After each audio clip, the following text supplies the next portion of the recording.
తదుపరి సింహరాశి. సింహరాశి వారికి ఈ వారం మిశ్రమ ఫలితాలు ఎక్కువగా ఉన్నాయి.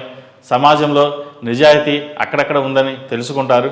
మీ తెలివితేటల వలన ఒక ముఖ్యమైన విషయంలో లాభాలు గడిస్తారు.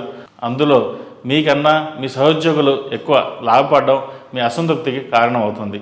తల్లిదండ్రులు, ఆప్తులు లేని వారు తమ కష్టసుఖాలను మీతో పంచుకుంటారు. మిమ్మల్ని పెద్దగా భావిస్తారు.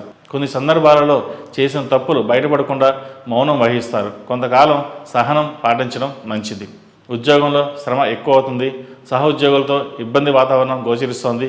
లేనిపోని మాట పట్టింపులకు పోయి విరోధం కావద్దు. నరదిష్టి ఎక్కువగా ఉంది. కీలకమైన విషయాలకు సంబంధించిన మీ భాగస్వాములకు మీ అభిప్రాయాలు స్పష్టంగా చెప్పడం వలన మేలు కలుగుతుంది.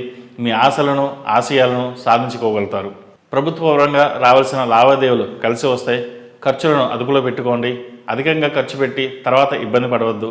భూమి అమ్మకం చివరిదాకా వస్తుంది, చివరిలో వాయిదా పడుతుంది.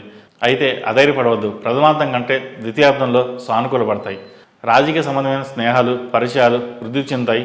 అందరినీ నమ్మి డబ్బు పెట్టుబడిగా పెట్టవద్దు. నష్టపోయే అవకాశం ఉంది.